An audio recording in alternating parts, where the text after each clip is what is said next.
Hello everyone, welcome to JPS platform. I am Vinay Rajput and biology में मैंने last class में आपको पॉलीसेक्राइड्स वगैरह न्यूट्रिशन मैंने पढ़ाना स्टार्ट किया था आपको। और पॉलीसेक्राइड्स जैसे कि आप जानते हो कि कार्बोहाइड्रेट, तो कार्बोहाइड्रेट मैंने आपको मोनोसेक्राइड्स क्या होते हैं, ऑलिगोसेक्राइड्स क्या होते हैं, ऑलिगोसेक्राइड्स के अंदर डाइसेक्राइड्स मैंने बताया था, ट्राइसेक्राइड्स, टेट्रासेक्राइड्स, पेंटासेक्राइड्स। उसके बाद हम लोग पॉलीसेक्राइड्स पे गए थे। पॉलीसेक्राइड्स में हमने बताया स्टोरेज पॉलीसेक्राइड्स क्या होते हैं, स्ट्रक्चरल पॉलीसेक्राइड्स क्या होते हैं, म्यूको पॉलीसेक्राइड्स क्या होते हैं, मैंने सारा जिक्र किया। उसके बाद मैंने लास्ट क्लास में आपको एमिनो एसिड्स बताया। एमिनो एसिड्स मैंने डिटेल में बताया क्योंकि आपको एमिनो एसिड जानना है, क्योंकि उन्हीं एमिनो एसिड से आपने देखा कि कैसे अलग अलग हार्मोन्स बन रहे हैं। आपने देखा था सेरोटोनिन, आपने देखा था मेलाटोनिन, आपने देखा था डोपा, आपने देखा था डोपामिन। ये सारी चीजें बहुत ही बेसिक बायोलॉजी है, बेसिक है, और इस लेवल के क्वेश्चन घुमा घुमा के आ रहे हैं एग्जाम में, ठीक है ना। अंडरस्टैंडिंग के लिए जरूरी है ये सारी चीजें। उसके बाद मैंने लास्ट क्लास में आपको कुछ essential amino acids, non essential amino acids बताया था। आप पूछोगे इसेंशियल नॉन इसेंशियल पे क्वेश्चन आया यूपीएससी में? यस, आज मैं आपको बताऊंगा। मेरे पास सारे क्वेश्चन मैं कराऊंगा आपको। बायोलॉजी और जो सब्जेक्ट करा रहा हूं यूपीएससी में जितने क्वेश्चन आए हैं, क्वेश्चन से मतलब नहीं क्वेश्चन क्या है वो तो ठीक है, मैं जो कॉन्सेप्ट आपको दे रहा हूं क्या इस कॉन्सेप्ट से आपको क्वेश्चन सॉल्व हो जा रहा है, ये इंपॉर्टेंट है कि इस तरीके के कॉन्सेप्ट से क्वेश्चन सॉल्व होना चाहिए, ठीक है, वो इंपॉर्टेंट है। बाकी क्वेश्चन सॉल्व करा देना ये बड़ी बात नहीं है, कॉन्सेप्ट जो दिया जा रहा है ये कॉन्सेप्ट क्या आपके एग्जाम में क्वेश्चन सॉल्व करा पा रहा है, ये इंपॉर्टेंट है, तो ये आपको दिखेगा। उसके बाद मैं साइंस टेक में आपको पढ़ा रहा हूं, वहां पे भी सारी चीजें। अभी मैं एनर्जी पढ़ाऊंगा, पहले रिन्यूएबल कंप्लीट करेंगे, फिर जाके कोयला, पेट्रोलियम, नेचुरल गैस की बात करेंगे, ठीक है। पहले रिन्यूएबल कर ले, बिकॉज रिन्यूएबल से क्वेश्चन ज्यादा आ रहे हैं। कोयला, पेट्रोलियम, नेचुरल गैस ज्योग्राफी में भी बात करनी है हमें, लेकिन यहाँ पे टेक्नोलॉजी पॉइंट देखेंगे कि कोयला स्टीम थर्मल पावर प्लांट्स क्या होते हैं, coal based thermal power plants क्या होते हैं, oil based thermal power plant में क्या कमी है, फर्नेस ऑयल क्वेश्चन आया था, है ना, फर्नेस ऑयल पे क्वेश्चन आया कि फर्नेस ऑयल, तो वो थोड़ी बहुत ये जानकारी जो है यहाँ पर हम लोग ले लेंगे। बाकी कोयले की फॉर्मेशन, पेट्रोलियम की फॉर्मेशन, सेल रॉक जो आप जानते हो जिससे सेल गैस और सेल ऑयल निकल रहा है, तेल निकल रही है, ये सब कैसे बनी थी, इनकी बात ज्योग्राफी में भी करेंगे, बिकॉज कुछ रिएक्शंस आपको समझाना पड़ेगा मुझे। हाई टेम्परेचर हाई प्रेशर पे ऐसे ही नहीं बन गया कोयला, कुछ रिएक्शंस होते हैं, कुछ थ्योरी है, बायोजेनिक थ्योरी, ए बायोजेनिक थ्योरी, उनकी बात करेंगे। ये ज्योग्राफी का पार्ट है, यहाँ हमें साइंस टेक्नोलॉजी और उसकी टेक्नोलॉजी पॉइंट देखना है, और टेक्नोलॉजी से देखना है कि कैसे हम टेक्नोलॉजी से सुधार कर सकते हैं, कैसे हम सस्टेनेबल बना सकते हैं अपनी एनर्जी को, अपनी एनर्जी प्रोडक्शन कितना सस्टेनेबल हो सकता है, हमारे ह्यूमन सोसाइटी के लिए कितना अच्छा से अच्छा हो सकता है, ठीक है, और हमारे आने वाली जनरेशन के लिए कितना अच्छा से अच्छा हो सकता है, कैसे हम कोयला को बचा सकते हैं अपनी आने वाली जनरेशन के लिए, और अपनी डिमांड भी फुलफिल कर ले, और आने वाली जनरेशन को भी हम ये दे पाए जो हम यूज कर पा रहे हैं, तो ये सस्टेनेबल वे में। तो ये सारी चीजें साइंस टेक में आपको बताऊंगा कि कैसे टेक्नोलॉजी, अल्टरनेट टेक्नोलॉजी क्या यूज कर सकते हैं फॉसिल फ्यूल्स के लिए, और एग्जिस्टिंग टेक्नोलॉजी के लिए हम क्या उसमें इंप्रूवमेंट कर सकते हैं, क्या है कैटालिटिक कन्वर्टर, क्या है स्क्रबर्स, इन चीज की बात हम लोग करेंगे, ठीक है।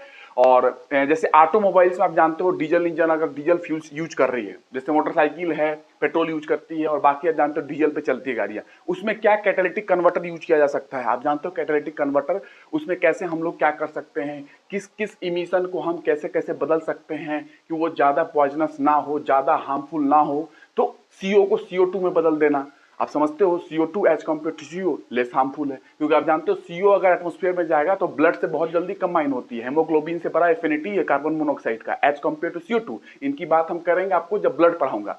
तो लास्ट क्लास में मैंने आपको बात की थी सारी चीजों पे, ठीक है। अभी देखिए, अभी मैं आपको बताता हूं कि जैसे मैंने आपको एक क्वेश्चन बताया था, देखिए मैंने क्वेश्चन सब कुछ क्वेश्चन कराऊंगा, मेरे पास सारा रखा हुआ है, सब क्वेश्चन मैं आपको दिखाऊंगा यूपीएससी में क्या है, और डिफरेंट स्टेट्स के पीएससी, कम से कम MP PSC, UP PSC, Bihar PSC, इन चीजों की क्वेश्चन मैं कराता जाऊंगा, ठीक है। बाकी आप समझ सकते हो कि हाँ भैया इतना हो गया तो बाकी एग्जाम में भी ऐसा ही कुछ आ रहा होगा, ठीक है। मेन कॉन्सेप्ट देखना है कि कॉन्सेप्ट है कि नहीं, बिकॉज स्ट्रेट फॉरवर्ड लिखने से, याद करने से कुछ नहीं होगा। मैंने दिखाया था एमिनो एसिड टायरोसिन से क्या बन रहा है, मैंने दिखाया था मेलाटोनिन कैसे है, मेलानोसाइट सेल से, बाकी जिक्र अभी एंडोक्राइन सिस्टम, जब ग्रंथि पढ़ेंगे वहां हार्मोन रिलीज होता है उसकी बात करेंगे, जब सिस्टम पे पहुंचेंगे, जब आप पहुंचोगे एक्सक्रीटरी सिस्टम पे तो वहां देखोगे कैसे कैसे क्या हो रहा है, तो कौन से ग्लैंड कैसे कर रहे हैं, रिप्रोडक्टिव सिस्टम में प्रजनन तंत्र पे पहुंचोगे तब जाके टेस्टोस्टेरोन और एस्ट्रोजन के इफेक्ट देखोगे हमारे ऑर्गन्स पे, ठीक है ना, तो कैसे कैसे वर्क कर रही है वो बात की बात है, लेकिन चीजें यहीं से बन रही है। तो अभी मैं आपको बताता हूं कि एक क्वेश्चन आया था सन 2001 में, यूपीएससी में सन क्वेश्चन आया था, which organelle in the cell. आपको लग रहा होगा मैंने जो सेल पढ़ाया है उसमें से क्या क्वेश्चन यूपीएससी में आया है, और पीएससी में तो बहुत सारे क्वेश्चन आते रहे, ठीक है। तो यूपीएससी में देखेंगे क्या क्वेश्चन आया था 2001 में, सन 2001 में क्वेश्चन आया था, ठीक है, कि सिंपल क्वेश्चन था, मैंने पढ़ा भी दिया है, जो लोग पढ़ रहे हैं उनको पता है कि किस तरीके से मैंने डील किया है। और अभी मैं एंडोप्लाज्मिक रेटिकुलम कंप्लीट किया था, उसके फंक्शन बताया था। लास्ट क्लास में आपको जब अगली क्लास में आऊंगा तो फिर से थोड़ा एंडोप्लाज्मिक रेटिकुलम का थोड़ा सा फंक्शन और एक बार रिवाइज करा दूंगा 2 मिनट में। फिर हम लोग पढ़ेंगे राइबोसोम, पढ़ रहे हैं याद है, राइबोसोम कंप्लीट करेंगे। उसके बाद हम लोग लाइसोसोम करेंगे, सुसाइडल बैग आपको पता है, आत्महत्या की थैली लाइसोसोम को बोलते हैं। तो वो सेल की कुछ ऑर्गेनल्स कंप्लीट करना है, न्यूक्लियस करना है। उसके बाद हम लोग फिजियोलॉजी पे जाएंगे और डाइजेशन स्टार्ट करेंगे, ठीक है। Which organelle in the cell 2001 में आया था, अदर देन न्यूक्लियस, न्यूक्लियस को छोड़ के ऐसा कौन सा ऑर्गेनल कोशिकांग है कोशिका के अंदर जो डीएनए को कंटेन करता है, ठीक है। ये क्वेश्चन था, which organelle in the cell other than nucleus, nucleus को छोड़ के ऐसा कौन सा ऑर्गेनल है जो डीएनए को कंटेन करता है। तो आपको पता है सेल के अंदर बात करोगे तो 2 ऐसे ऑर्गेनल और हैं न्यूक्लियस के अलावा। न्यूक्लियस में तो डीएनए है क्रोमोसोम के फॉर्म में, आप जानते हो, लेकिन mitochondria, double standard circular DNA, chloroplast, उसमें भी डीएनए है। तो आपका ऑप्शन था सेंट्रियोल, आपका ऑप्शन था गोल्जी बॉडी, आपका ऑप्शन था लाइसोसोम, आपका ऑप्शन था माइटोकॉन्ड्रिया। माइटोकॉन्ड्रिया आंसर था। मैंने पढ़ाया है, माइटोकॉन्ड्रिया ड्रॉ करके दिखाया है कि डबल स्टैंडर्ड सर्कुलर डीएनए होता है उसके अंदर, न्यूक्लियस में भी है तो यहां पे भी है, ठीक है ना। बशर्ते माइटोकॉन्ड्रिया का डीएनए प्रोकैरियोटिक कैरेक्टर का है, डबल स्टैंडर्ड सर्कुलर है। न्यूक्लियस का जो डीएनए है, जैसे आप देख लोगे कि न्यूक्लियस प्लांट सेल का देख लो, एनिमल सेल का देख लो, तो यूकैरियोटिक डीएनए है, मतलब वो डीएनए क्या है, उसमें हिस्टोन प्रोटीन है, आपको पता है, उसमें क्रोमोसोम डेवलप हो रही है।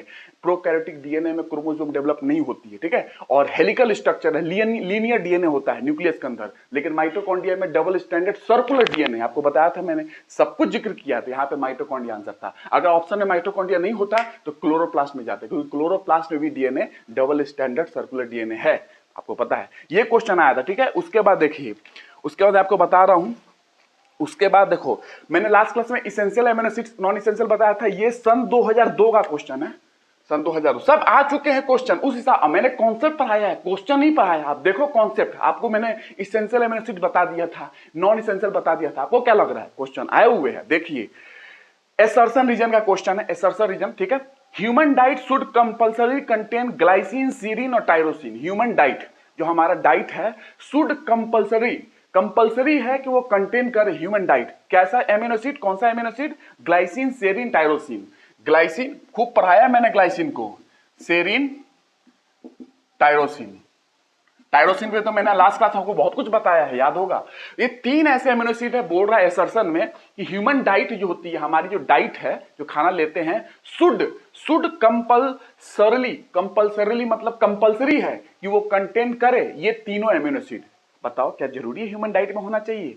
नहीं, ये इसेंशियल एमिनो एसिड नहीं है। मैंने आपको बताया था, इसेंशियल एमिनो एसिड में मैंने बताया था कि इसेंशियल एमिनो एसिड्स वो एमिनो एसिड्स हैं, वो इसेंशियल है, इसका मतलब कि वो डाइट से लेने पड़ेंगे, बॉडी में नहीं बनते हैं। याद है, मैंने बहुत अच्छे से बताया है, बॉडी में नहीं बनते, बाहर से लेने पड़ेंगे इसेंशियल वाले। तो क्या अगर ये इसेंशियल होगा तीनों, तब तो आपको बाहर से डाइट में लेना पड़ेगा। वही क्वेश्चन है कि human body should compulsorily contain glycine, serine, tyrosine, मतलब कंपल्सरी कंटेन करना पड़ेगा, ह्यूमन डाइट में लेना पड़ेगा, बाहर से लेना पड़ेगा। तो अगर ये इसेंशियल होगा तो बाहर से लेना पड़ेगा, क्योंकि इसेंशियल एमिनो एसिड बॉडी में बनती नहीं है, हमको बाहर से लेना पड़ता है। बहुत अच्छे से समझाया है। तो क्या ये इसेंशियल है? नहीं, इसेंशियल एमिनो एसिड में नहीं आते हैं, ये नॉन इसेंशियल वाले, यानी कि शरीर के अंदर बन जाते हैं, लीवर में ट्रांस एमाइनेशन रिएक्शन के थ्रू बनते हैं ये सारे एमिनो एसिड। मैंने बताया आपको, ये इसेंशियल एमिनो एसिड नहीं है। इसेंशियल मैंने बताया था, इसेंशियल वो होते हैं जो हमको डाइट से लेने पड़ते हैं, ठीक है। तो वो कौन कौन है? वो है वैलिन, वो है ल्यूसीन, वो है isoleucine,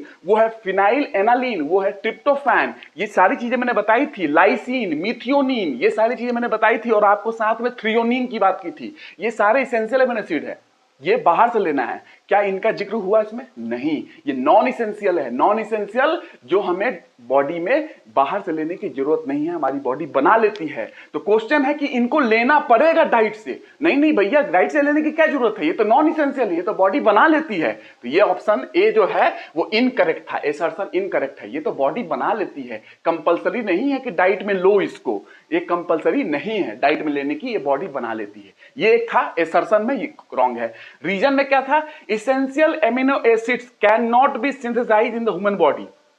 essential amino acids reason में है, essential amino acids cannot be synthesized in the human body. yes, essential amino acid human body में सिंथेसाइज नहीं होते हैं, उनको डाइट से लेना पड़ता है। और नॉन इसेंशियल जो होते हैं वो सिंथेसाइज होते हैं, जिनको डाइट से लेने की जरूरत नहीं है, वो बॉडी में बन जाते हैं। तो रीजन बोल रहा है सही, essential amino acids can not be synthesise in human body. Essential human body में सिंथेसाइज संश्लेषण नहीं होता है। This is the correct, reason is correct, assertion is wrong. आपको पता है कि एसर्शन रॉन्ग हो, रीजन करेक्ट हो तो डी ऑप्शन होता है। A is false, R is true. Assertion is false है बिकॉज ये डाइट से लेने की जरूरत नहीं है, ये नॉन इसेंशियल है। वो बोल रहा है लेने की जरूरत है, डाइट में कंपलसरी है। नहीं भैया, ये तो नॉन इसेंशियल है, तो बॉडी बना लेगी। तो ये रॉन्ग है एसर्शन, और रीजन ट्रू है। रीजन बोल रहा है इसेंशियल एमिनो एसिड हमको बाहर से लेना पड़ता है। यस, लेना पड़ता है, तो रीजन ट्रू है। देखे जो मैंने पढ़ाया है, इन 3 एमिनो एसिड को दिया था ऑप्शन में, इसलिए मैंने एमिनो एसिड लिख के दिया है।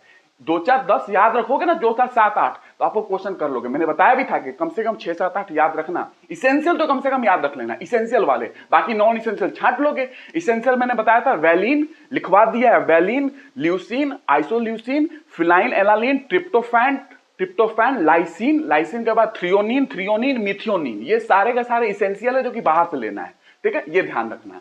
तो मैंने 10 इसेंशियल मतलब कि 8 आपको बताया, ये 8 है। और जो मैंने आपको बताया था कि 8 हमें ह्यूमन बॉडी में चाहिए और 7 एनिमल में होता है। याद है, सब कुछ बता दिया है। 7 एनिमल में, 8 ह्यूमन बॉडी में, ह्यूमन में भी बॉडी में, एडल्ट में, और 10 चिल्ड्रन में। 10 चिल्ड्रन में 2 और बताया था, चिल्ड्रन में बच्चों में 10 होते हैं इसेंशियल। ठीक है, सब कुछ लिखवा दिया है।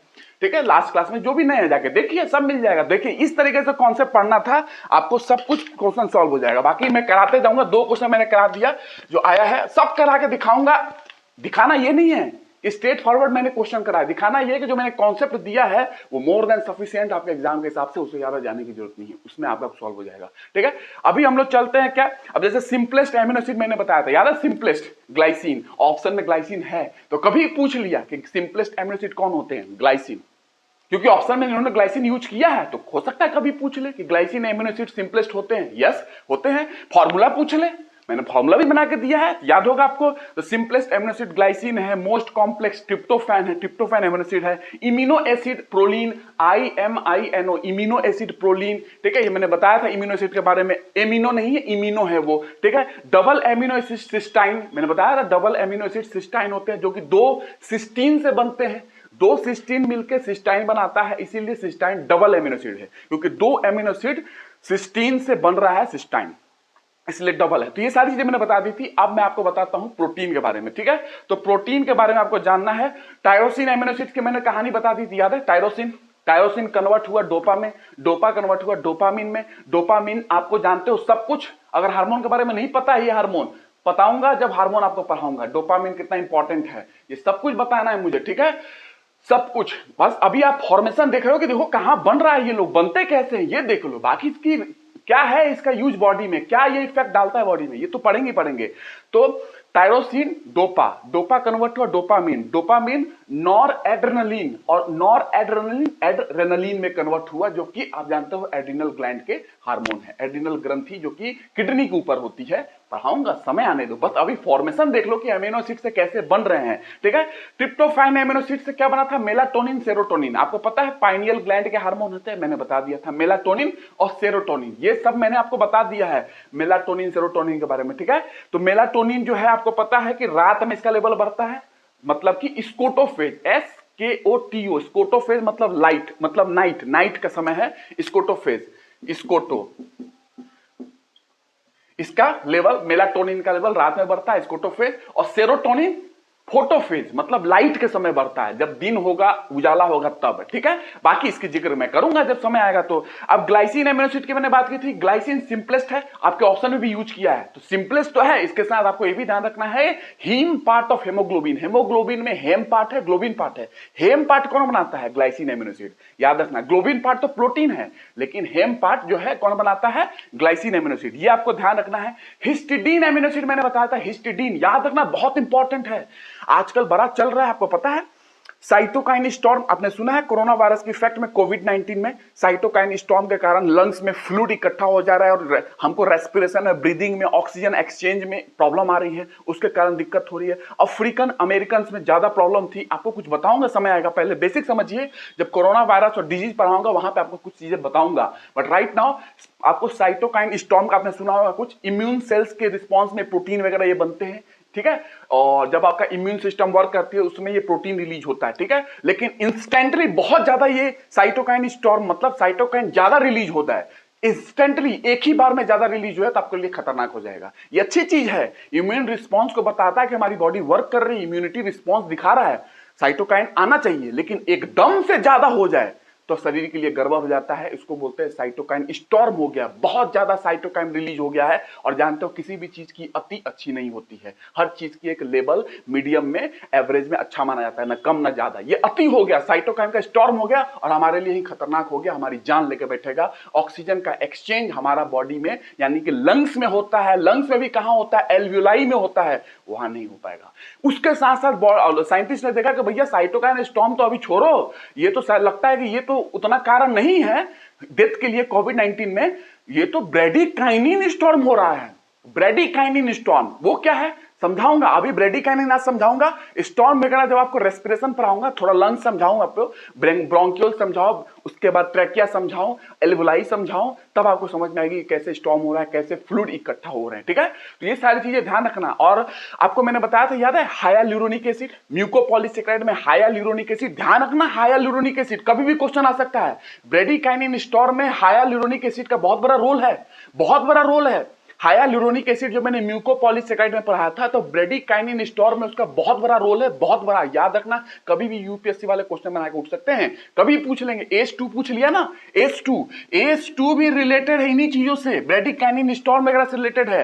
कैसे H2 का यूज करके और कोरोना वायरस इंफेक्शन फैला रहा है। सेल मेम्ब्रेन पे मैंने बताया था H2 होता है as a receptor, as a protein, as a enzyme ये है, और उसका यूज करके कोरोना वायरस सेल मेम्ब्रेन के थ्रू अंदर जाता है, ठीक है। ये सेल मेम्ब्रेन पे होता है, कोशिका झिल्ली पे, और इसके थ्रू अंदर जाता है, अपनी संख्या बढ़ाता है और फिर बस्ट करता है सेल को, और उसके बाद फिर दूसरे सेल इन्फेक्ट करता है पूरे बॉडी में। तो ये कहीं ना कहीं H2 रिलेटेड है किस चीज से, साइटोकाइन स्टॉर्म वगैरह, ब्रैडीकाइनिन वगैरह, बहुत सारी चीजें। रास सिस्टम पर हो गया, थोड़ा बहुत पढ़ाऊंगा, रेनिन, एंजियोटेंसिन, एल्डोस्टेरोन सिस्टम, वहां पे भी ये चीजें बड़ा रिलेटेड है। ऑस्मो रेगुलेशन, किडनी वगैरह में जब पढ़ाऊंगा, आपको दिखाऊंगा, वहां पे पढ़ाऊंगा सारी चीजें, पढ़ते जाओ और क्वेश्चन दिखाता जाऊंगा क्या क्या आया है, क्या क्या आया है, और स्ट्रेट फॉरवर्डिंग मेरी कॉन्सेप्ट से आप देखिए क्वेश्चन कैसे सॉल्व कर पा रहे हो, जो मैं कॉन्सेप्ट समझा रहा हूं, ठीक है। तो ये चीजें हो गई।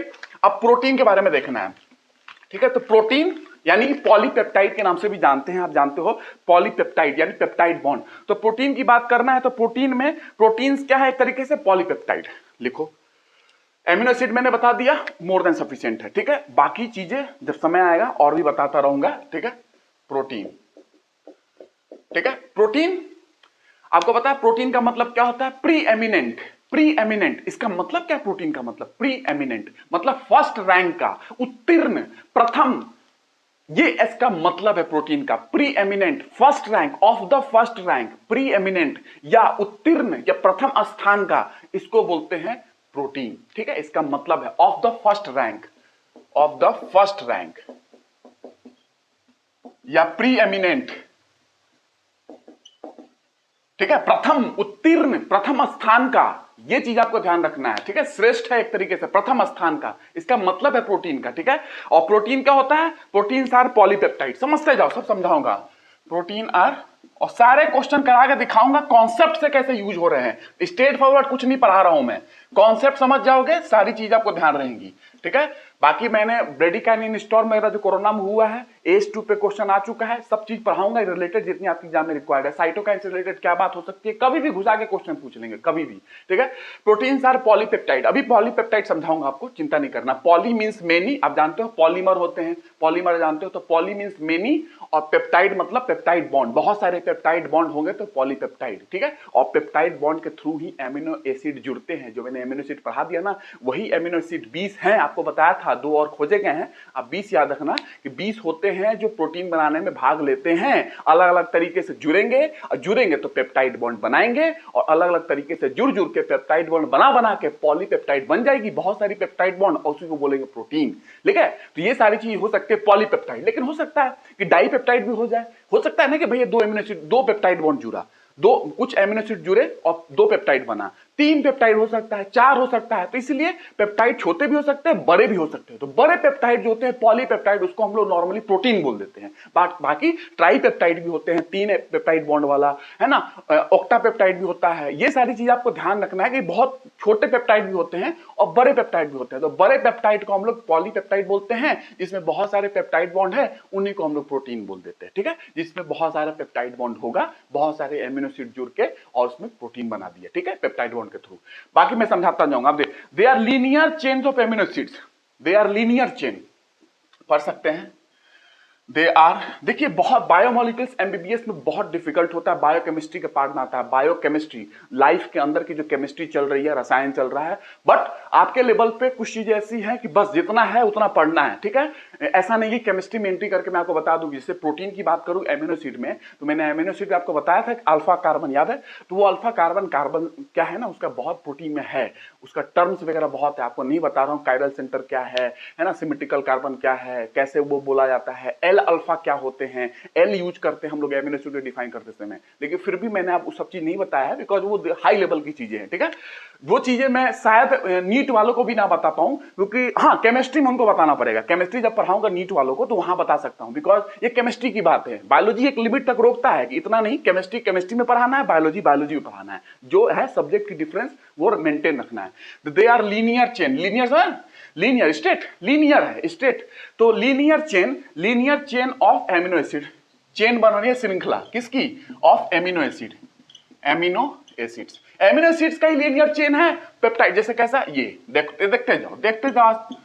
अब तुमको यूपीएससी में इस बार जितने सब्जेक्ट पढ़ा रहा हूं, गारंटी दे रहा हूं करके आएंगे मोर देन, इंडिया में जितने लोग कर रहे हैं उससे ज्यादा आंसर करके आएंगे आप लोग, मोर देन। और जो मेंस में राइटिंग होगी उसकी बेहतरीन राइटिंग होगी, ताकि आपको ज्यादा नंबर मेंस में मिले। ठीक है, राइटिंग के तौर पे आपकी अंडरस्टैंडिंग अच्छी होनी चाहिए, ताकि राइटिंग अच्छी हो, आप अच्छे कॉन्सेप्ट लिख पाओ, अच्छे फैक्ट्स अच्छे तरीके से लिंकिंग करके डालोगे, प्रेजेंटेशन अच्छा करोगे तो अच्छी नंबर आएगी। ठीक है, यही इंपॉर्टेंट होता है, और उसके लिए कॉन्सेप्ट समझना है। सब कुछ समझाऊंगा, पढ़ते रहिए। अभी बायोलॉजी पढ़ रहे हैं, साइंस टेक स्टार्ट हो चुकी है, साइंस टेक कंप्लीट करेंगे साथ में, उसके साथ ही साथ क्वेश्चन भी कराऊंगा, सिर्फ स्टेट का भी नहीं, सिर्फ यूपीएससी नहीं, स्टेट का भी क्वेश्चन कराऊंगा, पीएससी में क्या क्या क्वेश्चन आए हैं। देखिए ये है एमिनो एसिड, ठीक है, और ये बीच का है पेप्टाइड बॉन्ड, पेप्टाइड।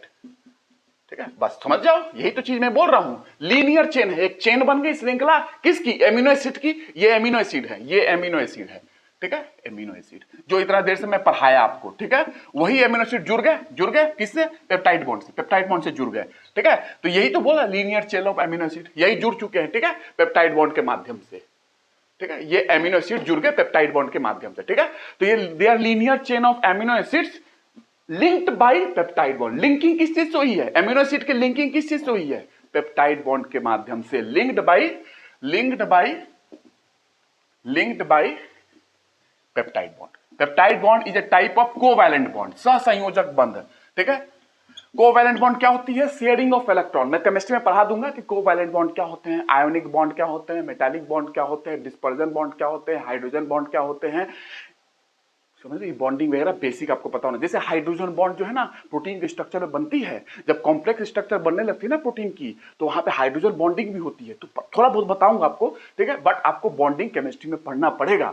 बॉन्डिंग नहीं पढ़ेंगे तो आप समझ नहीं सकते, बहुत सारी चीजें बॉन्डिंग में डिपेंड करती है। ठीक है, तो बॉन्डिंग आपको पढ़ना है, चाहे वो प्राइमरी बॉन्डिंग हो, प्राइमरी बॉन्डिंग सेकेंडरी बॉन्डिंग, दो फॉर्म में बॉन्डिंग पढ़ाई जाती है। नॉर्मली आप प्राइमरी बॉन्डिंग आप ज्यादा स्ट्रॉन्गर होता है। ठीक है, आयनिक बॉन्डिंग इसके अंदर में आती है, मेटालिक बॉन्डिंग हो गई। ठीक है, और आपको जानते हो कोवैलेंट बॉन्डिंग हो गई, हाइड्रोजन बॉन्डिंग एक हो गया, डिस्पर्जन बॉन्ड हो गया, वान डर वाल्स फोर्स के रिस्पॉन्स में, तो वान डर वाल्स फोर्स वगैरह वीकेस्ट फोर्स होती है। तो इनमें सारी चीजों की डिस्कशन करेंगे बॉन्डिंग का। ठीक है, ये केमिस्ट्री का पार्ट है। ठीक है, जब समय आएगा तो peptide bond is a type of covalent bond. Covalent bonding तब होती है जब आप शेयर कर रहे हो, शेयरिंग होता है ना, रूम शेयर कर लिया, उसी तरीके से यहाँ इलेक्ट्रॉन शेयर करके पेप्टाइड बॉन्ड बन जाती है, ठीक है। आयोनिक बॉन्ड होता है एक आयोनिक बॉन्ड। आयोनिक बॉन्ड बहुत स्ट्रॉन्गेस्ट बॉन्ड है as compare to peptide, as compare to covalent bond, सहसंयोजक बंध, आयोनिक बॉन्ड होती है स्ट्रॉन्गेस्ट होती है। लेकिन नॉर्मली जनरली मैं अगर केमिस्ट्री डिटेल में जाऊं तो कभी कभी कोवैलेंट बॉन्ड भी स्ट्रॉन्गेस्ट होती है, कोवैलेंट बॉन्ड भी स्ट्रॉन्गेस्ट होती है। लेकिन आपको जनरली क्या याद रखना है, आयनिक बॉन्ड कोवैलेंट बॉन्ड से स्ट्रॉन्गेस्ट होती है। क्यों? आयनिक बॉन्ड जब बनती है ना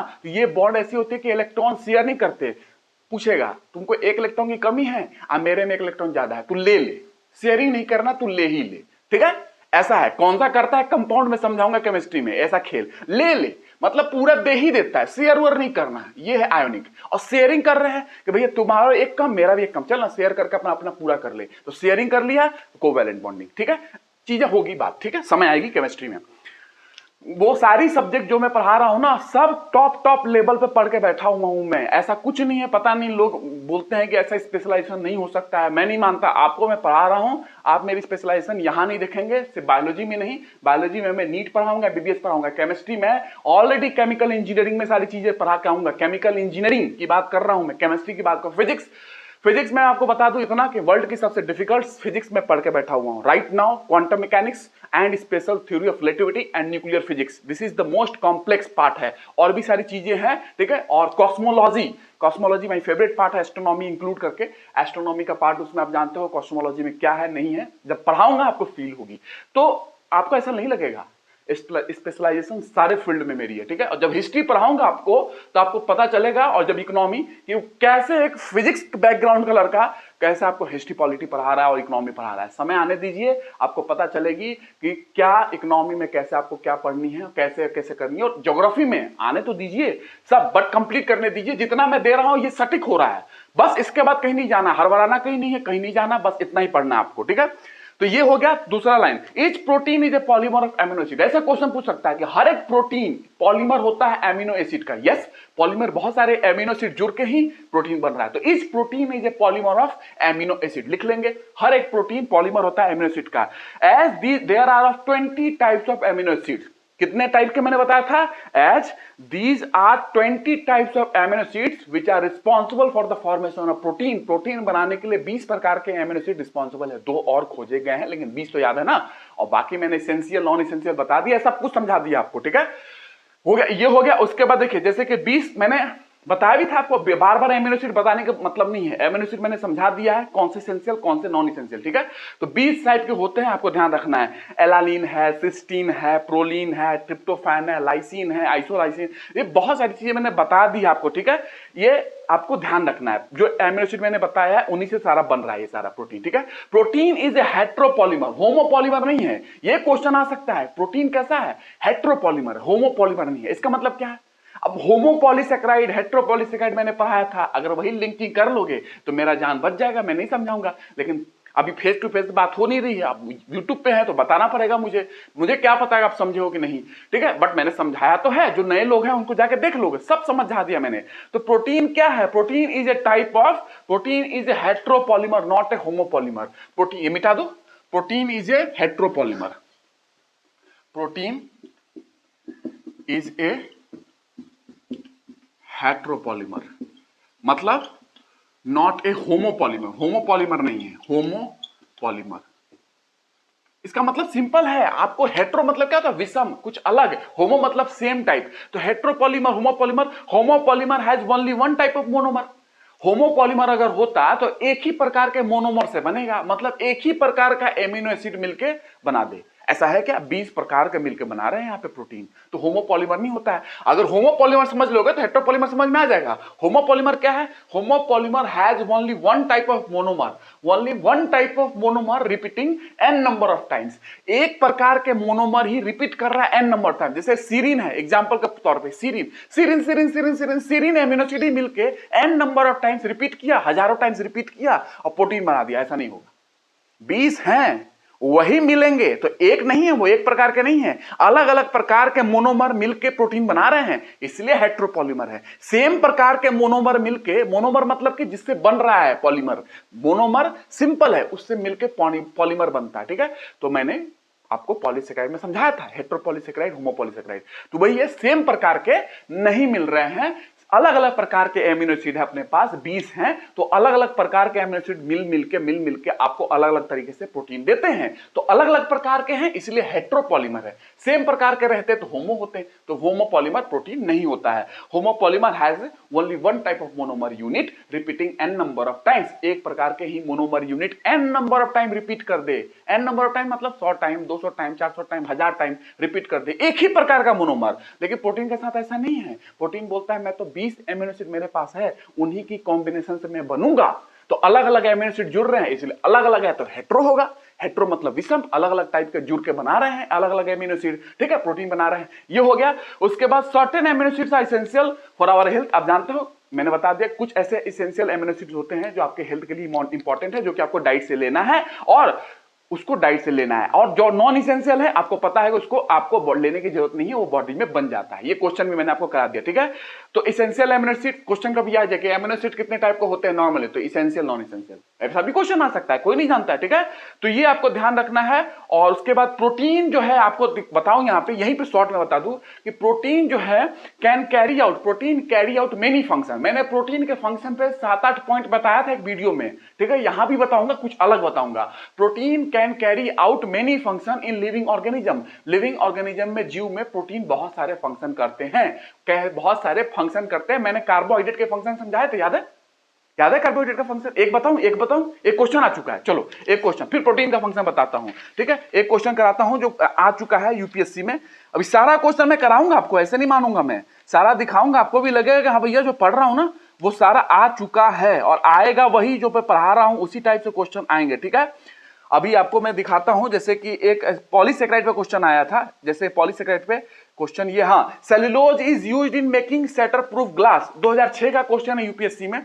सेलुलोज, मैंने बताया था सेलुलोज, इतना पढ़ाया है सेलुलोज के बारे में। पॉलीसेकेराइड आपको मैंने बताया था कि पॉलीसेकेराइड इनसॉल्युबल होते हैं वाटर में या स्पेरिंगली सॉल्युबल होते हैं वाटर में, उतना सॉल्युबल नहीं होता है वाटर के अंदर, है ना, नॉर्मली बात करोगे जनरली, ठीक है। पॉलीसेकेराइड इनसॉल्युबल होते हैं वाटर में, मैंने बताया है, लिखवाया है। और देखिए कॉन्सेप्ट जो समझाया है मैंने उसी में आपका क्वेश्चन है। एसर्शन रीजन में cellulose is used in making shatter proof glass. Yes, cellulose used in making shatter proof glass. आपको पता है सेलुलोज जो होता है, ये मैंने बताया था आपको, अगर याद हो तो, सेलुलोज के बारे में मैंने बताया था कि सेलुलोज जो होता है वो आयोडीन सॉल्यूशन से रिएक्ट नहीं करता है। मैंने बताया था सेलुलोज आयोडीन सॉल्यूशन से रिएक्ट नहीं करता है, यानी कि कोई आयोडीन टेस्ट करोगे तो कोई कलर चेंज नहीं होगा, जिस तरीके से स्टार्च में, ग्लाइकोजन में होता है, मैंने बताया है, सेलुलोज में नहीं होता है। क्वेश्चन कभी भी आ सकता है कि cellulose does not react with iodine solution. आपको ध्यान रखना है कि सेलुलोज रिएक्ट नहीं करता है, ठीक है। तो क्वेश्चन ये है कि cellulose is used in making shatter proof glass. Yes, shutter proof glass में यूज करते हैं। आप शटर प्रूफ ग्लास को ना हथौड़ों से भी मारोगे ना तो मार मार के थक जाओगे, फूटेगा नहीं जल्दी वो, ये होता है शटर प्रूफ ग्लास। और बाकी इसकी केमिस्ट्री क्या है मैं बता दूंगा कभी, ग्लास कैसे बनते हैं, ठीक है, और वो ग्लास की फॉर्मेशन कैसे, सिलिकॉन डाइऑक्साइड से कैसे होती है, हीटिंग कैसे कर रहे हो उस हिसाब से भी डिपेंड करती है, मैं बता दूंगा, समय आएगा। But cellulose is used in making shatter proof glass. Shutter proof glass, मारते जाओ फूटेगा नहीं वो ग्लास, इतना स्ट्रॉन्ग होते हैं। सेलुलोज का यूज किया जाता है, डेफिनेटली यूज किया जाता है। Polysaccharides are not soluble in water. Assertion में क्वेश्चन था कि cellulose is used in making shatter proof glass. Yes, cellulose use करते हैं। और polysaccharides are not soluble in water. Polysaccharide soluble नहीं होते वाटर में। यस, ये रीजन का है, तो ये 2006 में क्वेश्चन है, एसर्शन रीजन। तो reason polysaccharides are not soluble in water और स्पेरिंगली सॉल्युबल इन वाटर। तो polysaccharides not soluble in water, ये सही है। तो ए और R is the right explanation और ऑफ ए, मतलब ए आंसर हो उसका है। ए में आप जानते हो both A and R are right, both A and R are right and R is the correct explanation of A। ये ऑप्शन होता है हमेशा A में, ठीक है, एसर्शन रीजन में। तो ये दोनों सही हैं। R is the correct explanation of A because polysaccharides are not soluble in water, generally not soluble in water, ठीक है, आपको पता है। ये 2006 का क्वेश्चन है, मैंने आपको करा दिया, ठीक है, करते जाइए, ठीक है। अभी आते हैं protein carry out many function in our body. आप जानते हो कुछ फंक्शन बताओ, 2-3 फंक्शन, ऐसे 2-3 करके 10-15 याद कर लोगे आप। Protein carry out many function in living organism, जैसे कि ट्रांसपोर्ट न्यूट्रिएंट का ट्रांसपोर्टेशन भी करते हैं across cell membrane. Cell membrane तो आपको पता है, मैंने बताया था, याद है कि प्रोटीन होते हैं, integral protein, peripheral protein. Peripheral protein cell membrane के बाहर साइड में, इंटीग्रल प्रोटीन सेल मेम्ब्रेन में धसा हुआ होता है। तो न्यूट्रिएंट का ट्रांसफर करना होता है तो उसके थ्रू होता है, प्रोटीन चैनल के थ्रू। याद है सेल मेम्ब्रेन में मैंने बताया था। तो वही तो बोल रहा हूं ना कि सम ट्रांसपोर्ट न्यूट्रिएंट को ट्रांसपोर्ट करने के लिए भी यूज करते हैं क्रॉस सेल मेम्ब्रेन। याद है। दूसरा, सम फाइट इन्फेक्शन, इन्फेक्शन से भी फाइट करता है। एंटीबॉडी, प्रोटीन के बने होते हैं एंटीबॉडी, वो फाइट करते हैं इन्फेक्शन से। एंटीबॉडी पढ़ाऊंगा मैं, ठीक है। कुछ हार्मोन की तरह काम करते हैं, कुछ एंजाइम की तरह काम करते हैं। ये सारे प्रोटीन हैं। इतना फंक्शन समझ में आया। एक प्रोटीन का लेक्चर मैंने बनाया था फंक्शन पे, उसको भी देखिएगा। और फंक्शन बताऊंगा मैं आगे चल के। अभी कुछ हार्मोन की तरह काम किए, कुछ क्या है कि एंजाइम की तरह काम किए, कुछ इन्फेक्शन में फाइट कर रहे हैं, एंटीबॉडी होते हैं जैसे, और कुछ न्यूट्रिएंट को ट्रांसपोर्ट कराते हैं सेल मेम्ब्रेन के क्रॉस। न्यूट्रिएंट्स आपको बताया था मैंने, सेल मेम्ब्रेन में प्रोटीन कैसे धसे होते हैं, प्रोटीन कैसे धसे होते हैं। याद है, मैंने समझाया था आपको, याद है। वो सागर, लिपिड का सागर, उसमें प्रोटीन ऐसे तैर रहे हैं जैसे आइसबर्ग हो। सब याद होगा, अगर जो कर रहे हैं उनको याद होगा। Some protein and their function, लिखिए some protein and their function. कुछ प्रोटीन बता रहा हूं, अभी प्रोटीन के बारे में और बताऊंगा। लाइनस पॉलिंग की सिंगल हेलिकल स्ट्रक्चर, रामाचंद्रन के बारे में कुछ जानना है, ये अपने हैं, इनके बारे में आपको जानना बहुत जरूरी है, बताऊंगा। अभी पढ़ते जाइए। Some protein and their function, जितना आपको आ सकता है ये आपको जानना है। एंटीबॉडी समझना है तो आपको जानना पड़ेगा एंटीबॉडी जी क्या है, एंटीबॉडी ए क्या है, एंटीबॉडी एम क्या है, एंटीबॉडी ई क्या है, एंटीबॉडी डी क्या है। ये आपको जानना पड़ेगा, क्योंकि एंटीबॉडी के माध्यम से ही इम्यून सिस्टम वर्क करता है। इम्यून सिस्टम, इम्यूनिटी उसी के आधार पर वर्क करती है। एंटीबॉडी बेस्ड होती है वो, ठीक है, इम्यूनिटी। तो some protein and their function, ये आपको मैं कुछ प्रोटीन करा दे रहा हूं, जैसे कोलाजेन।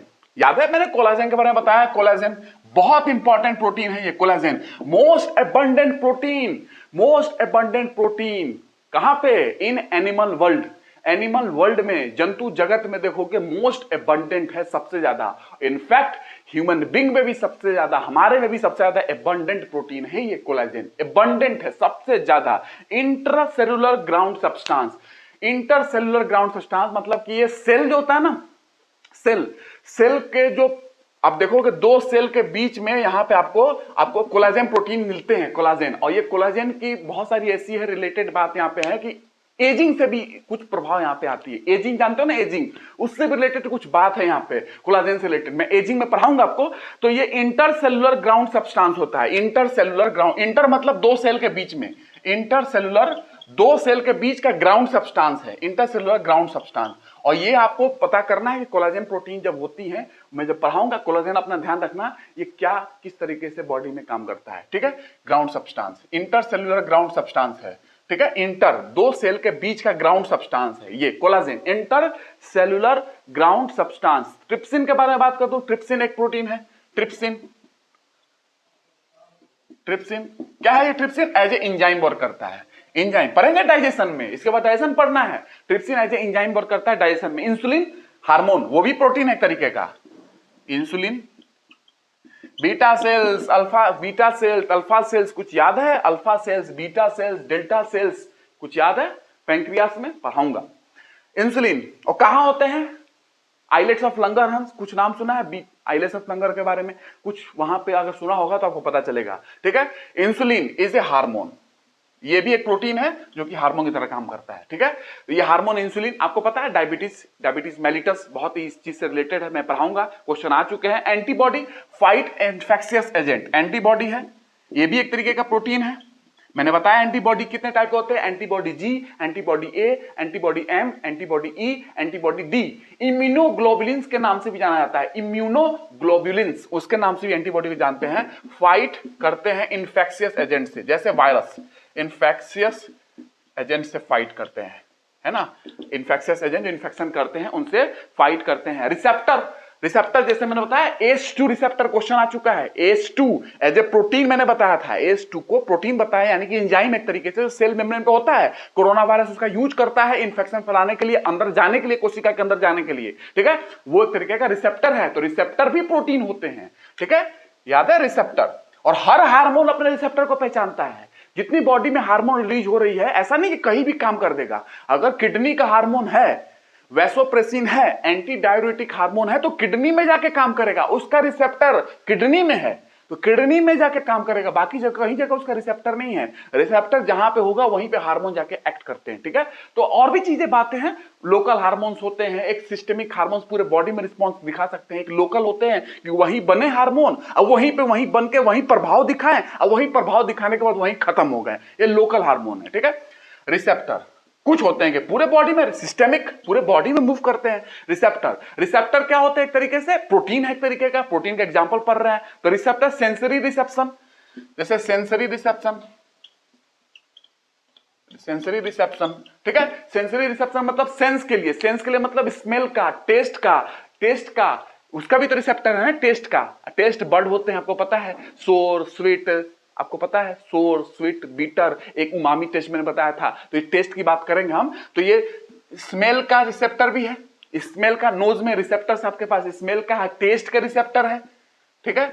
ये सीधा हार्मोन वगैरह है जो रिसेप्टर पे वर्क करते हैं, ठीक है। हार्मोन जो है आपको बताया, जैसे किडनी का हार्मोन है एंटी डाययूरेटिक हार्मोन, देख लोगे वैसोप्रेसिन, बात करूंगा मैं, वो वैसोप्रेसिन हार्मोन किडनी में ही जाके वर्क करेगा क्योंकि उसका रिसेप्टर किडनी में ही है, बाकी जगह नहीं है तो वहां पे काम नहीं करेगा। वो हार्मोन किडनी में ही जाके वर्क करेगा, जहां उसका रिसेप्टर होगा वहां जाके हार्मोन वर्क करेंगे अपना जो भी उसका काम है। रिसेप्टर हो गया। ग्लट प्रोटीन, ये सारा मैं आपको करा दे रहा हूं, कभी क्वेश्चन आ गया छठे नंबर पे ग्लट प्रोटीन। ग्लट इंपॉर्टेंट इसलिए है, कभी भी क्वेश्चन आ सकता है। ग्लट प्रोटीन वो प्रोटीन होता है जिसके माध्यम से ग्लूकोज अपटेक करते हैं कोशिकाएं। कोशिकाएं जो होती हैं ग्लूकोज अपटेक करती है, ठीक है। जैसे इंसुलिन है, इंसुलिन क्या है, जब ब्लड ग्लूकोज लेवल बढ़ गया तो इंसुलिन क्या करेगा, इंसुलिन रिलीज होगा। आपको पता है बीटा सेल से इंसुलिन रिलीज होंगे, अल्फा सेल ग्लूकागोन रिलीज करते हैं, बीटा सेल इंसुलिन रिलीज करते हैं। इंसुलिन रिलीज होगी, इंसुलिन आएगी, इंसुलिन ब्लड में आके कहेगी देखो ब्लड ग्लूकोज लेवल बढ़ चुका है, कोशिकाएं अब ग्लूकोज अपटेक करिए, ठीक है। कोशिकाओं को ग्लूकोज अपटेक करना है, ग्लूकोज लेना पड़ेगा, जो ब्लड में ग्लूकोज है उसको लेके कोशिका के अंदर घुसाना पड़ेगा। तो कोशिका के अंदर लेना है, अपटेक करना है ग्लूकोज को, इंसुलिन बोल रहा है, और कोशिका अगर लेना चाहते हैं, ब्लड में से ग्लूकोज निकालना चाहते हैं, अपने अंदर लेना चाहते हैं, उसको ग्लट प्रोटीन की जरूरत होगी। ग्लट प्रोटीन सहायता करता है उस ग्लूकोज को कोशिका के अंदर लेने के लिए। तो ये ग्लट प्रोटीन बहुत इंपॉर्टेंट है, ये ना glucose uptake in the body, glucose uptake in the cell, ये उसके लिए रिस्पॉन्सिबल है। अगर ग्लट नहीं होगा तो कितना भी इंसुलिन चिल्ला ले कि कोशिकाएं जल्दी अपना ग्लूकोज लो, ब्लड में से नहीं लेंगे कोशिकाएं, क्योंकि ग्लट प्रोटीन नहीं है। तो ग्लट प्रोटीन होना चाहिए, तब जाके कोशिकाएं ब्लड में से ग्लूकोज को ले पाती हैं और उस तरीके से ग्लूकोज का लेवल इंसुलिन मेंटेन कर लेता है। अगर इंसुलिन ने बोला कि ग्लूकोज ले लो, कोशिकाएं ग्लूकोज खा ली, खूब ग्लूकोज ले ली, अब बोलती है कोशिकाएं का मैं ग्लूकोज नहीं ले सकती, लेकिन अभी भी ग्लूकोज ज्यादा है ब्लड में, तो अब इंसुलिन कहेगा लीवर थोड़ा एक काम कीजिए, ग्लाइकोजेनेसिस कीजिए और ग्लूकोज को ग्लाइकोजन में कन्वर्ट करके लीवर में स्टोर कीजिए, मसल में स्टोर होगा, आपको पता है ग्रोइंग टिश्यूज में स्टोर होगा, प्लेसेंटा में स्टोर होगा। ये भी एक तरीका है कि कैसे ग्लूकोज को ब्लड में से कम कर सकते हैं। या तो एक सेल को दे दो, अब सेल एक लिमिट तक लेगा ना भैया, ले लिया लिमिट, उसके बाद आपको देना पड़ेगा, लीवर के अंदर प्रोसेस होगी ग्लाइकोजेनेसिस और ग्लाइकोजन में कन्वर्ट होगा ग्लूकोज, तब जाके ग्लूकोज का लेवल ब्लड में मेंटेन होता है। ये प्रोसेस है ग्लट। ग्लट प्रोटीन आपको एक तरीके से enable glucose transport in cell, glucose transport in cell के लिए रिस्पॉन्सिबल है, ग्लूकोज ट्रांसपोर्ट इन सेल उसके लिए रिस्पॉन्सिबल है। ये पढ़ाऊंगा जब मैं आपको डायबिटीज वगैरह पढ़ाऊंगा। Glut protein. सातवां नंबर ग्लट, ऐसे ग्लट 4 बोलते हैं, मैं सिंपल बता रहा हूं, ग्लट 4 है ये। कोलाजन आपको पढ़ा दिया, collagen is the most abundant protein in animal world, और एनिमल वर्ल्ड में ही नहीं, सिर्फ एनिमल में ही नहीं, ह्यूमन में भी सबसे एबंडेंट है। एक रूबिस्को पढ़ाया था, रूबिस्को, रूबिलोज बाइफॉस्फेट कार्बोक्सिलेज ऑक्सीजनेट, मैंने रूबिलोज 1,5 बोला था, आप सिंपल याद रख सकते हो, ribulose biphosphate carboxylase oxygenase, rubisco most abundant protein in entire biosphere, ठीक है, ऑन अर्थ बोल सकते हो, मोस्ट एबंडेंट रूबिस्को।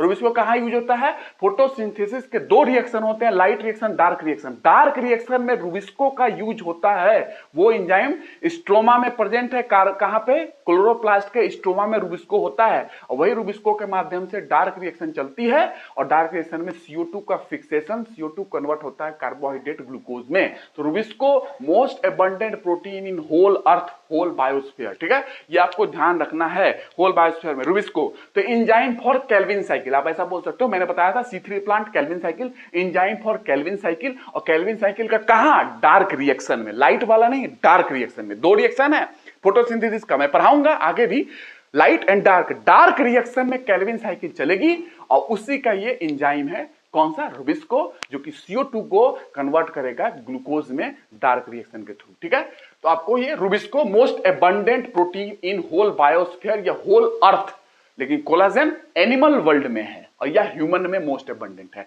और ब्लड में कौन सा होता है? Serum albumin.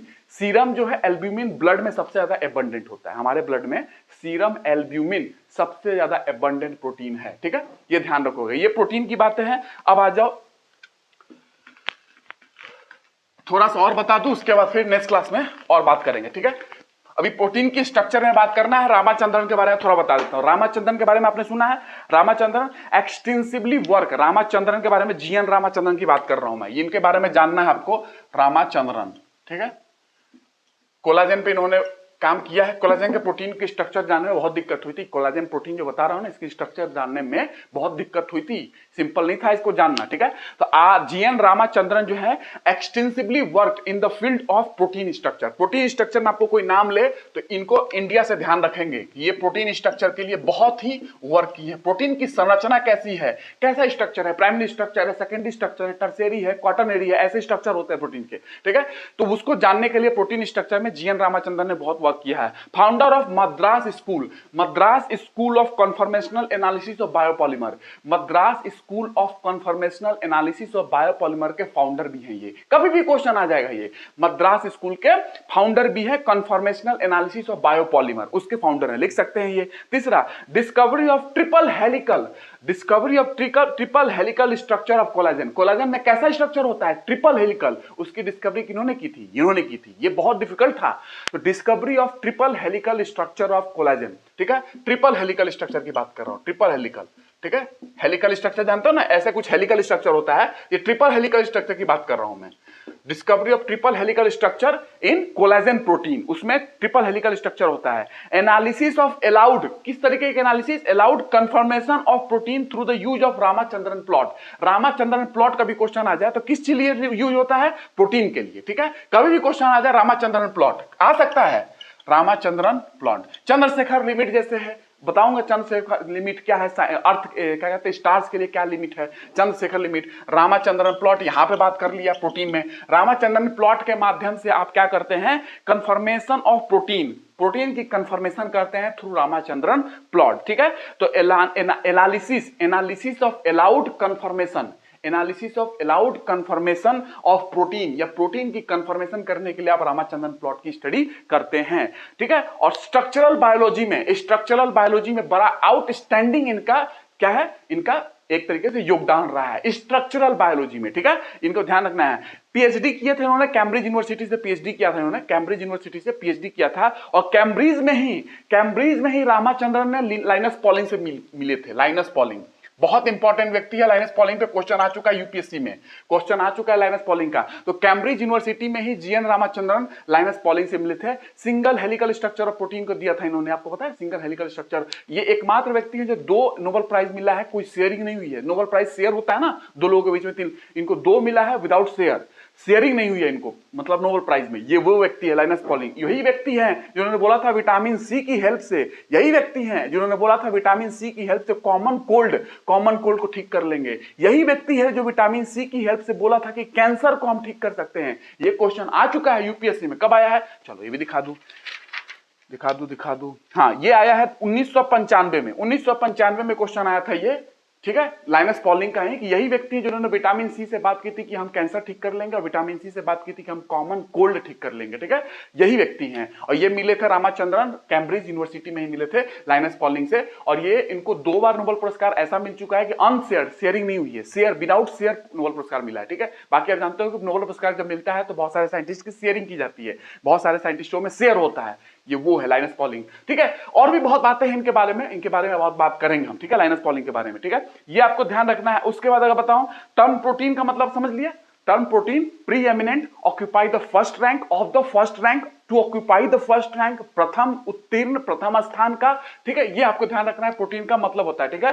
Protein term first suggested by, protein term पहली बार किसने दिया? बर्जीलियस। बर्जीलियस को मैंने बताया था फादर ऑफ ऑर्गेनिक केमिस्ट्री बोला जाता है, बर्जीलियस। तो protein term first suggested by Berzelius, लेकिन इस प्रोटीन टर्म का पहली बार यूज किसने किया था अपने किताब में? मोल्डर ने यूज किया था, मोल्डर ने अपनी किताब में यूज किया था, मोल्डर ने पहली बार, ठीक है।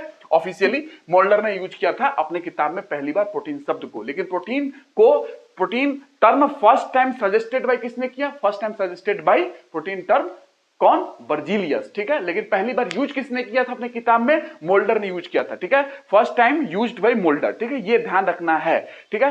Most abundant and variable macromolecules of the cell, protein किस तरीके का मॉलिक्यूल है? माइक्रोमोलेक्यूल्स होते हैं, मैक्रोमोलेक्यूल होते हैं। कभी भी क्वेश्चन आएगा प्रोटीन एज ए मैक्रोमोलेक्यूल, क्यों? मॉलिक्यूलर वेट प्रोटीन का बहुत ज्यादा होता है, इसलिए मैक्रोमोलेक्यूल है। पॉलीसेकेराइड कैसे मॉलिक्यूल होते हैं? मैक्रोमोलेक्यूल होता है। फैट कैसा मॉलिक्यूल है? मैक्रोमोलेक्यूल नहीं है फैट, वो माइक्रोमोलेक्यूल। उसका रीजन है कि फैट माइक्रोमोलेक्यूल क्यों है, लेकिन आपको ध्यान रखना है कि फैट माइक्रोमोलेक्यूल है। लेकिन प्रोटीन, कार्बोहाइड्रेट जो ये बात कर रहा हूं, ये मैक्रोमोलेक्यूल है, मतलब कि हाई मॉलिक्यूलर वेट है इनका, इसलिए मैक्रोमोलेक्यूल है। और भी बातें की जा सकती है कि कैसे निकाला जाता है, बहुत आसान तरीका है। चटनी उटनी बनाना पड़ता है, रिएक्शन कराना पड़ता है, छानना पड़ता है, फिल्ट्रेट होती है कुछ, अल्ट्रा फिल्ट्रेट, ये सारी की बातें की जाती है, बट आपको जानना नहीं है कि कैसे हम लोग मैक्रोमोलेक्यूल और माइक्रोमोलेक्यूल को पहचानते हैं, ठीक है। ये बात की बात है, ठीक है, ये चीज आपको ध्यान रखना है। 50% ऑफ ड्राई वेट का 50% प्रोटीन होता है। आपको जानते हो ड्राई वेट की के बेसिस पे स्टडी की जाती है, तो ड्राई वेट का 50% प्रोटीन है, constitute 50% of dry weight protein constitute करता है, ठीक है। ये आपको ध्यान रखना है। जैसे बैक्टीरिया का सेल ले लो, बैक्टीरिया का कोशिका ले लो, बैक्टीरिया कोशिका, कभी क्वेश्चन आ जाए बैक्टीरिया पे, बहुत जेनेटिक इंजीनियरिंग में बहुत यूज की जाती है, आपको पता है ना, जेनेटिक इंजीनियरिंग में बहुत, बीटी बैसिलस थ्यूरिनजेनेसिस बहुत यूज होता है, पढ़ाऊंगा बायोटेक्नोलॉजी में। Bacillus thuringiensis bacteria, soil bacteria है ये, ठीक है, मिट्टी का बैक्टीरिया है। तो ये मैं बता रहा हूं कि बैक्टीरिया सेल में 1000 से 2000 टाइप ऑफ प्रोटीन, 1000 से 2000 टाइप्स ऑफ प्रोटीन आपको बैक्टीरिया के सेल में मिल जाएंगे, और हर सेल के पास यूनिक काइंड ऑफ प्रोटीन होता है। आप देखोगे हर cell, each cell has a unique kind of protein, unique protein होता है हर सेल के पास। और बैक्टीरिया में क्या है? 1000 से 2000 टाइप्स ऑफ प्रोटीन आपको मिल जाएंगे। In a bacterial cell 1000 to 2000 types of proteins are present, ऐसा बोल सकते हैं, ठीक है। क्लोजली रिलेटेड स्पीसीज जैसे हो, जैसे कोई स्पीसीज क्लोजली रिलेटेड है, हमारा प्रजाति आप जानते नहीं होगी, मैंने स्पीसीज समझाया नहीं आपको। स्पीसीज के 3 कॉन्सेप्ट हमें समझनी है कि बायोलॉजिकल स्पीसीज कॉन्सेप्ट क्या है, जेनेटिक स्पीसीज कॉन्सेप्ट क्या है, मॉर्फोलॉजिकल स्पीसीज कॉन्सेप्ट क्या है। जब स्पीसीज समझोगे तब जाके ऑर्गेनिज्म समझोगे, तब जाके पॉपुलेशन समझोगे, तब जाके कम्युनिटी समझोगे, तब जाके इकोसिस्टम समझोगे, तब जाके बायोम समझोगे, तब जाके इकोस्फीयर समझोगे या बायोस्फीयर समझोगे। दोनों में डिफरेंस होता है, इकोस्फीयर बायोस्फीयर में पढ़ाऊंगा। तो ये क्या है बताना चाहता हूं कि मैं कि क्लोजली रिलेटेड स्पीसीज, जब मैं स्पीसीज पढ़ाऊंगा तो पढ़ाऊंगा क्लोजली रिलेटेड स्पीसीज। चिंपांजी, हम क्लोजली रिलेटेड है ना स्पीसीज में, चिंपांजी और human being. Closely related species में most of the protein similar होते हैं। क्लोजली रिलेटेड जो आसपास के प्रजातियां हैं, क्लोजली, चिंपांजी और हम लोग, एप्स होते हैं जो एप्स, उनकी बात कर रहा हूं। क्लोजली रिलेटेड जो स्पीसीज होते हैं उनमें सिमिलर टाइप ऑफ प्रोटीन मिलते हैं। और जो डिस्टेंट स्पीसीज होते हैं, दूर के स्पीसीज होते हैं, जैसे हम और मान लो कि जैसे बर्ड मान लो, ठीक है, या और मान लो जैसे कि स्नेक मान लो, रेप्टाइल्स मान लो, जैसे कि क्रोकोडाइल मान लो, कुछ भी मान लो, दूर के स्पीसीज, ठीक है, रिलेटेड नहीं है, एक दूसरे से रिलेटेड नहीं है। तो डिस्टेंट स्पीसीज में most of the proteins are dissimilar, जो प्रोटीन्स होते हैं डिसिमिलर होते हैं। तो आपको समझ में आया कि क्लोजली है तो प्रोटीन सिमिलर होंगे, क्लोजली रिलेटेड स्पीसीज नहीं है, स्पीसीज क्लोजली रिलेटेड नहीं है तो प्रोटीन डिसिमिलर होंगे, वो डिसिमिलर होंगे। तो इससे आप क्या यूज कर सकते हो, ये इसलिए बताना चाहता हूं कि then we can say that protein का आप यूज कर सकते हो। कैसे? इवोल्यूशनरी रिलेशनशिप बताने में, इवोल्यूशन के रिलेशनशिप बताने में बता सकते हो। ये क्लोजली रिलेटेड स्पीसीज होगा तो उसकी इवोल्यूशन के दौरान उनके जो प्रोटीन होंगे वो सिमिलर होंगे। डिस्टिंक्ट स्पीसीज होगा, एक दूसरे से दूर होगा, मतलब कि वो क्लोजली रिलेटेड नहीं है, तो उनके जो इवोल्यूशन रिलेशनशिप आप बता सकते हो। तो इवोल्यूशन में भी आप यूज कर सकते हो प्रोटीन का, ठीक है, ऐसे मैं बताना चाहता हूं, ठीक है। तो thus we can say that proteins shows evolutionary relationship, protein show करते हैं इवोल्यूशनरी रिलेशनशिप, इवोल्यूशन के रिलेशनशिप भी शो करते हैं, विकास के रिलेशनशिप भी शो करते हैं। Proteins are the building block, proteins are the building block of the body, मतलब कि बॉडी की मसल्स की जो मेन बात है प्रोटीन से, आप जानते हो amino acids are the building block of protein and proteins are the building block of body या ग्रोथ ऑफ बॉडी के लिए रिस्पॉन्सिबल है। तो proteins are the body building material of the organism. Body building material कोई बोले organism का क्या है? बॉडी बिल्डिंग मटेरियल, प्रोटीन है, ठीक है। ये आपको ध्यान रखना है कि body building material of the organism is protein, ठीक है। जैसे मिनिमम मॉलिक्यूलर वेट का प्रोटीन, मैंने बताया था मॉलिक्यूलर वेट बहुत होता है प्रोटीन का, इसलिए मैक्रो मॉलिक्यूल्स हैं ये, ठीक है। इसका मॉलिक्यूलर वेट ज्यादा होता है नॉर्मली, आपको ध्यान रखना है कि मॉलिक्यूलर वेट ज्यादा है तो मैक्रो मॉलिक्यूल्स होंगे, प्रोटीन कार्बोहाइड्रेट आप समझ सकते हो, ठीक है। तो ये मैं बताना चाहता हूं कि minimum molecular weight of protein, minimum molecular weight किस प्रोटीन का है आपको ध्यान रखना है, 4500 डाल्टन के आसपास होता है, 4500 डाल्टन मिनिमम मॉलिक्यूलर वेट। ये क्वेश्चन आ सकता है, जैसे सिंपलेस्ट एमिनो एसिड मैंने बताया ग्लाइसिन, उसी तरीके से मिनिमम मॉलिक्यूलर डाल्टन में समझाऊंगा कि वेट को नापने के लिए यूज करते हैं। बाकी केमिस्ट्री में इसकी डिटेल थोड़ा सा बता दूंगा डाल्टन के बारे में, डाल्टन की कहानी पढ़नी है, डाल्टन एटॉमिक मॉडल पढ़ना है आपको, चिंता नहीं करना है, ठीक है। 4500 डाल्टन के आसपास होता है एड्रीनो कॉर्टिकोट्रोपिक हार्मोन, लाइटेस्ट प्रोटीन बोल सकते हो इसको, एड्रीनो कॉर्टिकोट्रोपिक हार्मोन, ठीक है। पढ़ाऊंगा जब आएगा, आपको समय आएगा तो इसको बात करना हो। एड्रीनो कॉर्टिकोट्रोपिक हार्मोन, तो एड्रीनो कॉर्टिकोट्रोपिक हार्मोन जो है ये मिनिमम मॉलिक्यूलर वेट का प्रोटीन है, मिनिमम मतलब लाइटेस्ट प्रोटीन बोल सकते हो आप इसको, मिनिमम मॉलिक्यूलर वेट मतलब लाइटेस्ट प्रोटीन, हल्का है, लाइटेस्ट है एक तरीके से, मिनिमम मॉलिक्यूलर 4500 डाल्टन इसका होते हैं, इसको ध्यान रखना है। जैसे कि इंसुलिन का बात करोगे, इंसुलिन का मॉलिक्यूलर वेट कितना होता है, इंसुलिन का मॉलिक्यूलर वेट 5733 डाल्टन, ये है, तो इससे तो ज्यादा है ना, इससे तो ज्यादा इंसुलिन का, ये इंसुलिन का है मॉलिक्यूलर वेट 5733 डाल्टन, ये इंसुलिन का है, ठीक है। ये आपको ध्यान रखना। ह्यूमन हेमोग्लोबिन का कितना होता है, हमारी हेमोग्लोबिन जो है 66500 डाल्टन, ठीक है। ये हमारी ह्यूमन ग्लोबिन का देखो कितना ज्यादा हो गया, ये सिंपलेस्ट है, ये लाइटेस्ट है, देखो कितना ज्यादा हो ह्यूमन ग्लोबिन का। हमारा हेमोग्लोबिन का देखो 66500 डाल्टन है, ठीक है। ये आपको समझ सकते हो कितना ज्यादा हो गया, ठीक है। इंसुलिन का देखो, इंसुलिन वो तो इंसुलिन लगभग 51 एमिनो एसिड से मिलकर बनते हैं, एमिनो एसिड से मिलकर ही प्रोटीन बनता है, 51 एमिनो एसिड से मिलकर इंसुलिन बनता है, 51 से, सोच लो 51 से इंसुलिन बनता है, हार्मोन है ना इंसुलिन एक तरीके का, हार्मोन प्रोटीन होते हैं एक तरीके से, आप जानते हो। तो 51 एमिनो एसिड से मिलकर इंसुलिन बनता है, ठीक है। बाकी हेमोग्लोबिन की बात कर लो, हेमोग्लोबिन जैसे आपने देखा कि 66500 डाल्टन इसकी मॉलिक्यूलर वेट है, ठीक है। और हेमोग्लोबिन देखोगे तो ये भी एमिनो एसिड से बना है, हेमोग्लोबिन भी एमिनो एसिड से बना है। हेमोग्लोबिन का हेम पार्ट ग्लाइसिन से बना, आपको पता है। अब ग्लोबिन पार्ट प्रोटीन होता है, तो प्रोटीन बना होगा तो एमिनो एसिड से ही बना होगा, जाहिर सी बात है। तो 574 एमिनो एसिड से मिलके हेमोग्लोबिन बनता है, 574 एमिनो एसिड से मिलके हेमोग्लोबिन बनता है, 51 एमिनो एसिड से मिलके इंसुलिन बनता है। ये ध्यान रखना, कभी भी पूछ लेगा, ठीक है। और हेमोग्लोबिन का मॉलिक्यूलर वेट इतना है, ये 5733 डाल्टन जो है ये किसका है, ये आपको ध्यान रखना है कि ये इंसुलिन का मॉलिक्यूलर वेट है, ये मॉलिक्यूलर वेट है, ठीक है। मॉलिक्यूलर वेट इतना है, लेकिन इंसुलिन बनता कितने एमिनो एसिड से, 51 एमिनो एसिड से बनता है, ठीक है। ये मॉलिक्यूलर वेट और एमिनो एसिड अलग चीजें हैं, 51 एमिनो एसिड से बन रहा है, लेकिन उसकी मॉलिक्यूलर वेट कितनी है, उसकी भार क्या है, आणविक भार कितना है, तो वो इतना है, ठीक है। इतना ध्यान रखना, बाकी नेक्स्ट क्लास में बात करेंगे, ठीक है। तो आई होप नेक्स्ट क्लास में और चीजें बात करूंगा, फंक्शन बताऊंगा, और उसके बाद फिर हम लोग चलेंगे लिपिड पढ़ने के लिए। उधर हम लोग पढ़ रहे हैं बायोलॉजी में क्या, उधर हम लोग पढ़ रहे हैं राइबोसोम के बारे में, राइबोसोम कंप्लीट करके लाइसोसोम, सुसाइडल बैग पढ़ेंगे, और स्कैवेंजर ऑफ सेल, सेल का स्कैवेंजर पढ़ेंगे, उसी को बोलते हैं स्कैवेंजर ऑफ सेल, ठीक है। जितनी रिक्वायर्ड होगी उतना मैं आपको बता दूंगा, ठीक है। इस सेल को साफ करता है वो बाकी फॉरेन पार्टिकल्स से, ठीक है। तो नेक्स्ट क्लास में बात करेंगे।